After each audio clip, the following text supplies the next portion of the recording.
It's time for the Northwoods Cooking Show.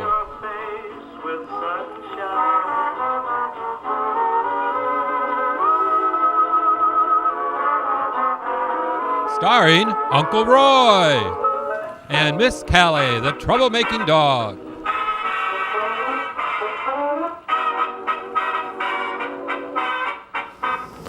Hello and welcome to the Northwoods Cooking Show. I'm your host, Uncle Roy, and Miss Callie, we don't have no more. Oh, I could just cry, you know that. Oh, she's up in East Bethel still, and I saw her I did see her long ago. I just don't drive anymore, and because of that, I couldn't get the camera equipment to come to my house and film more. But now I have a bicycle, so if you see a bicycle guy going down Broadway with a big old knapsack on his back, that's me. It's not a homeless person, it's me with the big old backpack, and then I have the light equipment attached to the back and all the bungee cords. It looks like a homeless person going down the freeway, so you don't have to stop and give me money, but I'll take it. Anyway, I miss you guys so much, and I miss having the show. I miss Callie a lot too. I was going through a lot of rough times there and stuff, and getting my act back together slowly but surely, and getting back into the show too. So this is my first show now coming back, and hopefully it'll be on for a lot more, many more years. So, what are we going to do? Well, today as at the taping of the program, it's rhubarb season, so we're going to do some rhubarb recipes. Now if I remember, we did a strawberry rhubarb pie before. I did it with the zigzag lattice. That was fun. I love doing lattice pies. Those are great. Blue ribbon pie too.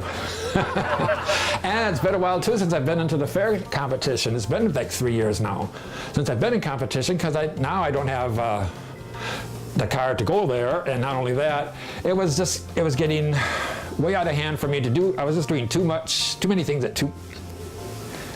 on my plate, put it that way. So anyway, get back to the show. We're going to do a rhubarb crisp today first, and for this we're going to be needing a cup of flour. And again, remember now to level off everything, because even the slightest amount of extra flour, like a teaspoon or so, can really dry out your recipes. And people wonder, well, how do you make dry, or how do you make soft cookies and this and that? Do you use less flour, more butter? If you follow your recipes exactly, you'll be fine. Because everybody puts a heaping, and that heaping dries it out. So it's 1 cup of flour, and we need 3/4 cup of oatmeal. And we want to use the quick oats. The reason being is because they take and dissolve, and when it gets mixed up with moisture, they dissolve and bake better. Then you don't have the whole oats look to it. You could use it if you wanted to, but I prefer the instant because it makes everything look smooth. So that would go with the oatmeal, and then I need a teaspoon of cinnamon. Spoons, Callie. Oh, spoons. I'll still talk about Callie. I still do. Even though she's not, I still talk to her like she's right behind me. I'm crazy anyway, so who cares? And if people are going to talk about me, might as well give them something to talk about. I don't care. And you get used to her. She's like a child. So still attached to her extremely. Anyway, because when I do see, she's on me like white on rice. Oh, she loves me, and I love her. So anyway, these are just the dry ingredients. We want to mix these up. And again, I like to use a wire whisk to mix these up, because it gets the ingredients more, the volume gets aired into there, and it makes it mix much nicer and evens out the ingredients. Because you don't want to have like lumps of baking powder, soda, etc. When you do your dry ingredients. And this is just the crust. So that's that. And then, glasses. Pour in a 1/2 cup of melted butter. And this step we just want to mix this in together. This is going to be our crust. So we can mix this thoroughly. Not going to take that long. Make sure everything's all nice and moist. Get the bottom down there. Well, like I said before, not having the oven, cut me out on a lot of things too. So that's another reason why, I didn't film for a while. Plus, the other main one is my KitchenAid mixer. That one broke. I burnt that out making Yule Kaga. Had the bread hook in there, burned it right out. That's the third KitchenAid I've gone through in 10 years. Ooh, ooh, ooh. Well, at least I got a lot of extra mixing bowls and attachments. So, now we're going to put this in 13 by 9 inch pan. And this is going to bake up rather quickly because the recipe called for a 9 by 9 pan, which is smaller, more square, and a thicker crust. I'm using this size so that it's thinner, wider, and I can get more out of it, So I'm going to have to cut that timing down and watch it carefully. So I'm going to pour in approximately 2/3 of the mixture and save the other third. And then we'll just pat this down into the bottom of the pan. Now this is going to be kind of thin, so that's going to be too thin. We're going to have to do a double batch on the crust because we're going to need that whole area to be covered. And then you want the other half to be your crumble on top. So let's just do it that way. See, I improvise. That's Uncle Roy. That's my type of cook. A little of this, a little of that. Things pop up. Oh, what can I do? Well, there you go. So if I had the small pan, then I could probably do this easier. But I want the larger pan because I got making the strawberry rhubarb. And I don't want a really thick cobbler type fruit filling. I want it more on the thinner side, more of like a bar type. So this is going to be better this way. And so we'll just take and repeat that step for the other topping. Now this half is going to be our topping. So we can just mix this up and just let it sit here. We don't need to put that in the pan, but this is going to be for on top of the filling, which is our strawberry rhubarb. Now with rhubarb season, it's getting closer to the end. You can still use it if you want to, but your aged rhubarb is more woody, more flavor, and you start losing the flavor. The best time is in the spring when the first shoots that come up. That's the ones you want to really use. So what I have is 2 cups. Let's see, turn that on. We're gonna put that on medium high. I got 2 cups of diced rhubarb, and I just diced it up into small little chunks. It's going to dissolve and dissipate anyway, so you just don't want to have it in huge chunks, because then it just takes longer to cook down is all. And I have 2 cups of strawberries. It's strawberry season now too. It's usually about the 3rd week in June, which is what it is right now. And in that I need a cup of water.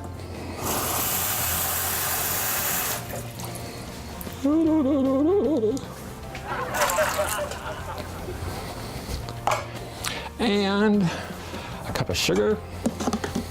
If you wanted to have reduced sugar, you can take and use the Splendid brand. That works just as good. A teaspoon of vanilla.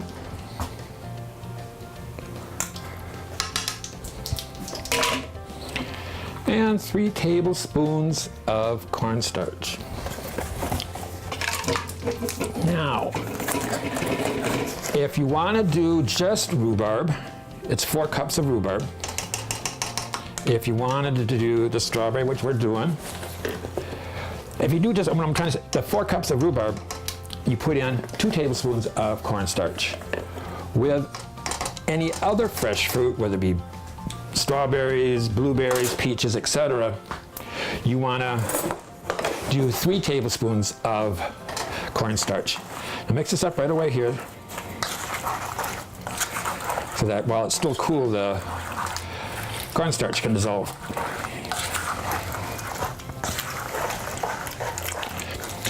So it's like 2 cups rhubarb, 2 cups fresh fruit, 3 tablespoons of cornstarch. If it's just rhubarb, 4 cups of rhubarb, 2 tablespoons of cornstarch. So now we'll bring this to a boil, and once it starts to boil, we'll let it cook for a minute, and then we'll take it off the heat and pour it into the pan. So we'll be right back. Okay, that's all nice and thick now. And I took and added like 4 drops of red food coloring just to make it much prettier, so it isn't so grayish. And now we'll just take and pour this all right over the top of our crust. Now the oven is preheated at 350 degrees. And because I have this in a 13 by 9 inch pan, it's going to take shorter time to cook, to bake. So I got to cut my timing down, because we don't want it to burn. So what you're going to do is throw this in the oven, and when it starts bubbly, then it's done. Which is going to be approximately anywhere from 25-30 minutes. And we'll check it, periodically, just to make sure so we don't burn it. Because the recipe itself, the original one in the 9 by 9 inch pan, was baking for 50 to 60 minutes. Not like this. That would burn us completely if we did. So with this other batch of streusel topping, this crumb mixture, I'm sprinkling this all over the top. And this, don't pat down, let it stay on loose. Because then when it's cooking, baking, and when it's done, it'll be bubbly and you'll be able to see it. Otherwise, if you have it packed down, you're not going to be able to see the bubbling filling come up. So you want to leave this on loosely.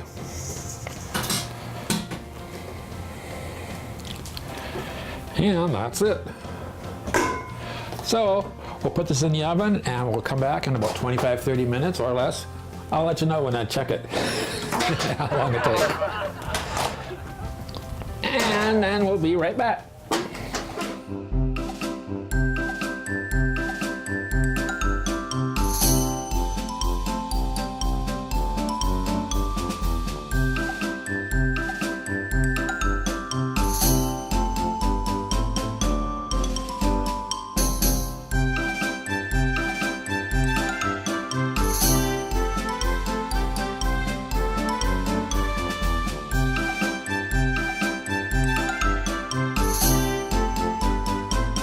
Okay, now we're going to go on to our second recipe, which is going to be rhubarb and applesauce muffins. Oh, memories of Callie Alley's. Oh, I can see her running. Oh, and sitting pretties. Oh, treat. Oh, I got a Callie Alley treat jar. Oh, I got to have that in the show. And I still got the shishies. Okay, Callie Alley's, what we're doing? Oh, dry ingredients first. For this one, it's going to be a little bit more on the healthier side. We're doing 2 cups of all-purpose flour.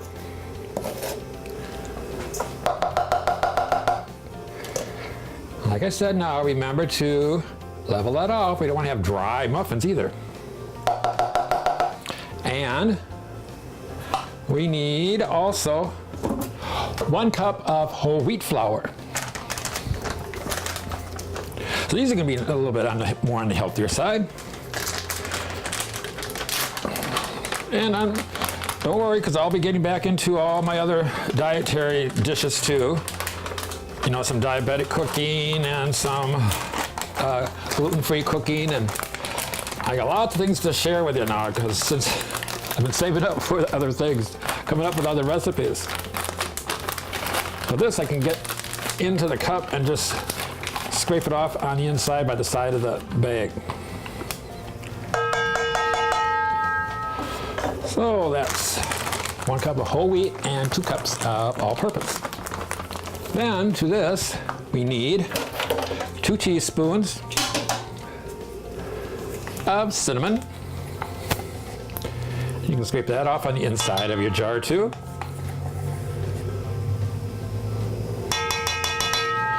And a half teaspoon each of baking soda and baking powder. I find that to be true in most muffin recipes, quick breads too. They usually do a combination of both soda and baking powder, because the combination of both is going to make it light and fluffy.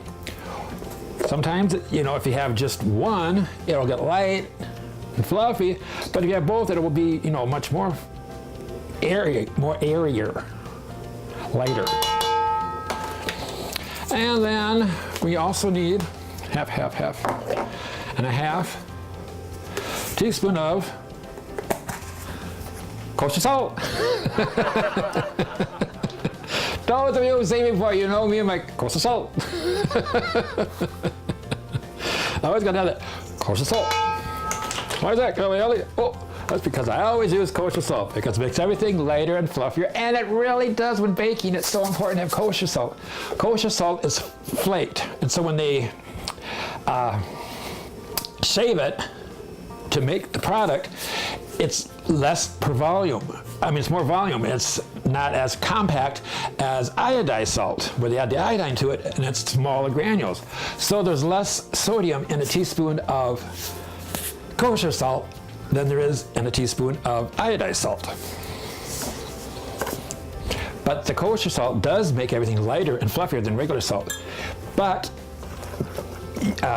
salt is a great leavening agent in your ingredients. So almost everything that you bake has to have salt in it. If it doesn't, then it's probably meant that way, you know, like flatbread or something. Okay, mix this all together now with the wire whisk. You want to get all that cinnamon, salt, and sodas and leavening agents all evenly distributed. And that wire whisk always works best on your dry ingredients. Now we'll just take and make a well right in the center here, because we're going to put the other ingredients, the wet ingredients, into the center of that well. So we'll just put this up to the side, make that well. And my wet ingredients are put in here. So here we are, 2 eggs. And remember now to crack, if you can, on the countertop on a flat surface. Because if you have a, you know, stainless steel or glass bowl and you crack it on the edge, you get more eggshells in that way. If you crack it on the countertop, less chance of eggshells. I think it's physics, and it's because of whatever. It just works better that way. They were like, why do you do it that way? Well, it just works. Then, wash my hands here a little bit. I'll pull the flour. I'm gonna put a bigger bowl. I need a bigger bowl. I didn't realize how much I was gonna put in there. So then we need 1.5 cups of brown sugar.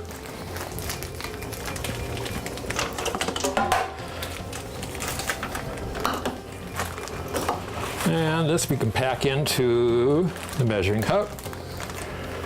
I usually like to pack it in with the side of the plastic of the bag. It's all even. There's 1. And 1/2.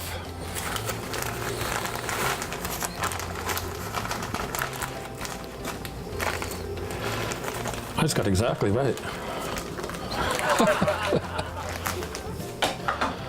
Turns out exactly right. 1.5 cups left over in that bag. Then 1 1/3 cups, not 1.5, 1 1/3. I'll take out a couple tablespoons there. Okay. And next we need 1 1/3 cups of applesauce. Now you can use the unsweetened for less sugar, plus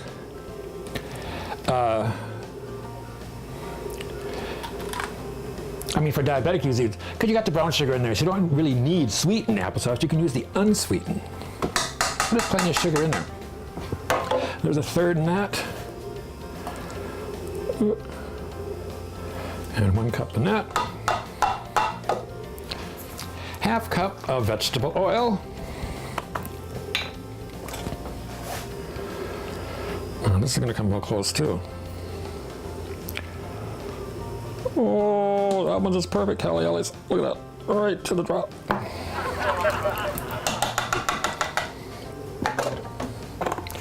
Now this is going to be muffins, so I'm going to take and use my wire whisk to mix this up. I was thinking of the electric mixer, but I don't want to get it too fine, you know what I mean?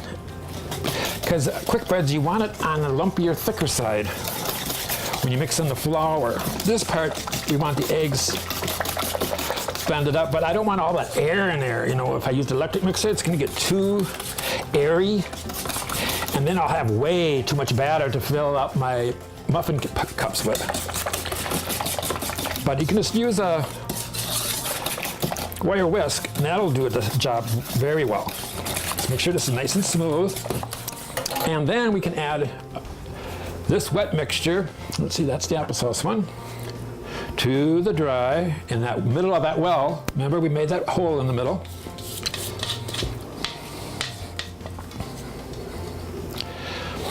And then we'll just incorporate this and stir it in. Fold it in, stir and fold. Scrape the sides and the bottom. Now this batter is going to be more on the lumpy side. That is perfectly fine. You don't want to use your mixer because you don't want it smooth, because that's going to overactivate your gluten in the flour. And then your muffins are going to be tough. So as soon as everything is moistened, you can stop mixing. And it's just about done here. Let's get a couple of more strokes.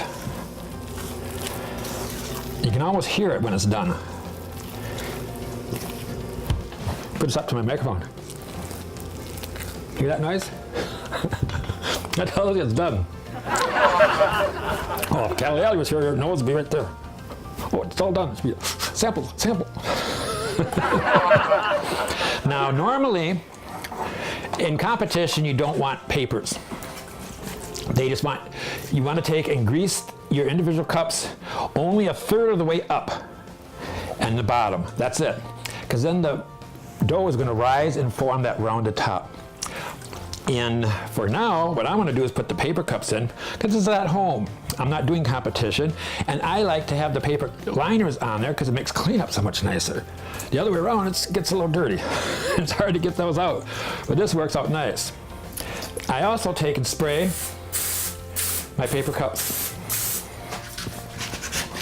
because then, when they're all done, and you go to peel off the paper, it comes off really easy. Because you know, when you've done them, when you make your cupcakes and muffins, when you have the wrappers, it's hard to get that paper off, and it rips and shreds and everything else, and you got to sit there and pick off all that paper. You know what I mean? Yeah. So just take and spray your cupcake papers. And then we're going to put these in, and you want to fill your cups up about 2/3 full. Oh, wait, Callie. Oh, almost forgot. Important ingredient, the rhubarb. I have 1.5 cups of diced up rhubarb. Oh no, I almost forgot that. We fold this in gently, because we already mixed it up thoroughly from the other ingredients. There we go. And that ain't gonna work out that great. I'm gonna have to do tablespoons. I'm going to do it the old-fashioned way. So now it's a huge round of tablespoons until it gets 2/3 full, which is like about a heaping tablespoon. And just go around and fill up your cups. Now this is at a 350-degree oven, so we'll check our crisp and see how it's doing. We can just leave this at the same temperature and put these right in there with it on the other shelf. Speaking of which, let me check this real quick. It's bubbly. Okay, now I want to take and make a little topping here I got that extra 2 tablespoons of brown sugar we had left over, and about a tablespoon of white sugar. And I'm going to put in about a teaspoon of cinnamon. And I'll use a fork on this. This works out good for mixing up.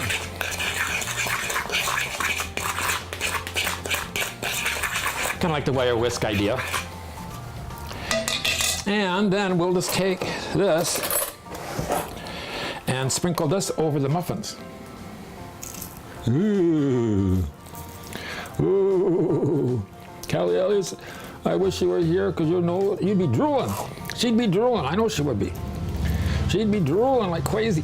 Oh, yeah. She'd be like, oh, Uncle Roy, samples, free samples.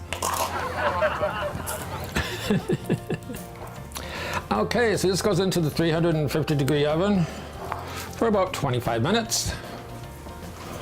Or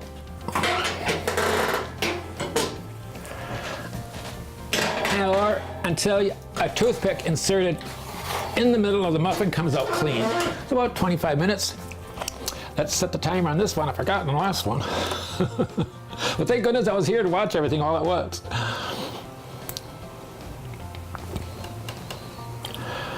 All right, and then we'll be right back. All right, these are the finished product. This is our strawberry rhubarb crisp. And you can serve that warm if you want to with a dollop of whipping cream or ice cream on top. Yummy, isn't that good, Callies? And then these are our rhubarb applesauce muffins. And you see, when you take off the paper, it just comes right off real easily from spraying it rather than ripping up apart in pieces. So these are from the Northwoods Cooking Show, and we hope you enjoy these rhubarb treats with your family. Well, I hope you enjoyed today's show. It was fun getting back into the groove again, and I hope to see you again real soon. We'll be doing a lot more things in the future, and a lot more fresh herbs, more summer cooking. And I hope you enjoyed that quick little stunt we had of where in the world is the Northwoods Cooking Show filming from. Because we did New Hope and Plymouth and Crystal. So that was nice. That was kind of fun too. So anyway, I can't say from Callie Alley and I, but I do want to say from Uncle Roy, eat healthy, be safe, and then spread the sunshine. Bye-bye, and thank you.